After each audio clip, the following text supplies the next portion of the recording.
is our group project in instructional leadership. I did it with Natalie Beard and David Oman. We talked about legal and ethical issues that faced educators today. The first one was search and seizure. This talks about, first of all, the Fourth Amendment protects all citizens from unreasonable search and seizure. The students have these same constitutional rights as adults, and they're granted protection against unreasonable search and seizures. School officials need only reasonable suspicion to initiate the search. That means they must be able to find what it is that they're looking for if they're going to do that search. Desks and lockers, of course, are considered school property. Therefore, if somebody's going to search a desk or a locker, they need to state up front have a policy in place that says they are subject to these searches if reasonable suspicion is given. Lockers, of course, are the same as the desk. Most of the time, the students and another school official are present. The student will open the locker for whoever it is asking them to search. And the student can also request another student present if he or she wishes. Book bags are a little bit different because they have to require some stronger evidence. Automobiles are the same as the book bags. Students need to be informed. They need to contact parents and make sure that there's a legitimate reason to search an automobile. Students, of course, would want to be present if their car is being searched. If the car is parked at a non-school property, then, of course, law enforcement would be called. And once you get the law enforcement in, then you must have a warrant present. Strip searches are not done very often anymore, except under extreme circumstances, and this involves the health and safety of other students. They must be of the same gender as the student that's going to perform it. You don't want to embarrass the child in the process. But anytime that parents need to be contacted, documentation, the number that was called, and the witness that was used if, of course, the parent was not present. Another issue is liability in school records. Of course, FERPA is the Rights and Privacy Act.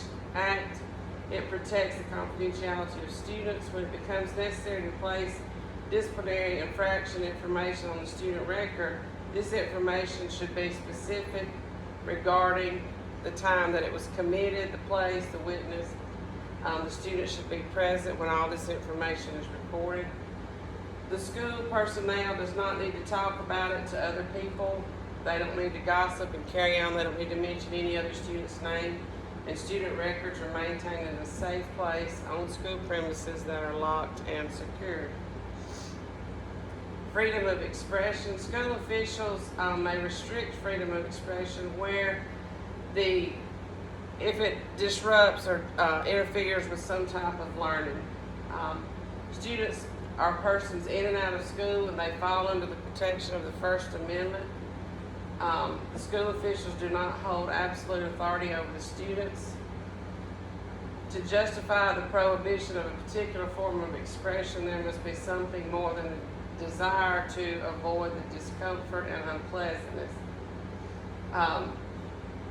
And unsustained fear and apprehension of disturbance are insufficient grounds for restricting the right of freedom of expression. Religion, of course, school-sponsored prayer and Bible reading is illegal, but students can lead it. Students can come in, they can lead anything they want to. If the Bible is taught, it must be taught objectively. You can't persuade your religion on any other child. High school student religious clubs can be allowed to use facilities. They cannot be denied any non-curricular group if they use the facilities before or after school. Due process, of course, is a clause of the Fifth Amendment. It requires fairness, fair process, and fair procedures. There's 4 different aspects. This is procedural, substantive, vagueness, and presumption tests. And these tests, of course, are applied in courts to address different various forms of discrimination. The procedural describes, of course, there's some steps that they must follow to take action against them.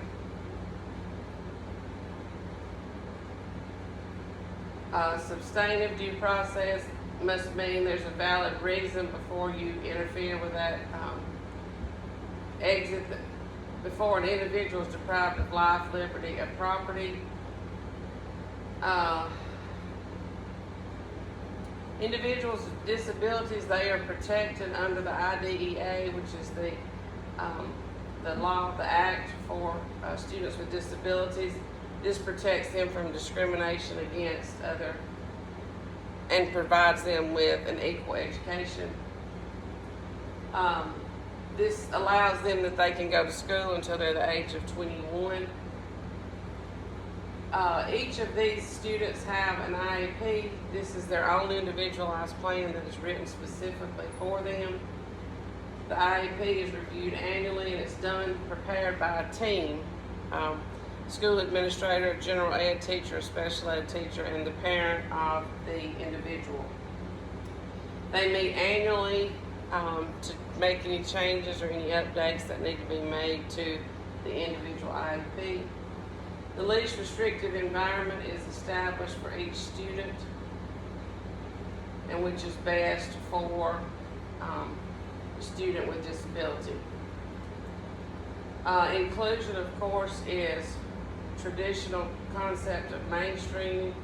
This is to ensure that the children are placed in a regular classroom as much as possible. Students with disabilities cannot be punished for conduct that is a manifestation of their disability. They are disciplined for their behavior, but not if it is referred to from their disability. Schools must guarantee that program service and activities are accessible and responsive to the needs of individuals with disabilities. And this is under the 504 of the Rehabilitation Act. The Code of Ethics, there's 9 standards. Dr. Kaiser went over these well and talked about if all teachers just abided by the Code of Ethics, then we wouldn't have this unethical behavior in education like we do today. Professional conduct is the first one. The second one is trustworthy. You must exemplify honesty and integrity. The third is unlawful acts. Abide by the federal, state, and local laws. Fourth is teacher-student relationship. You must remain a professional relationship. We're not friends with the students. This is both inside and outside the classroom. Drug, alcohol, and tobacco on possession. You do not have this at school or at any events. 6 is public funds and property. An educator must be entrusted with public funds and be honest, accurate, and responsible. Remunerative conduct, the educator should remain integrity with the students' colleagues and when accepting gifts, gratitudes, and compensation. Maintenance of confidentiality, this is where we have to keep all personal records. Can't talk, can't be out talking about test material, any other thing is confidential. And abandonment of contract, make sure you fulfill the contract that you sign when you first sign on as the teacher, the duration of the time.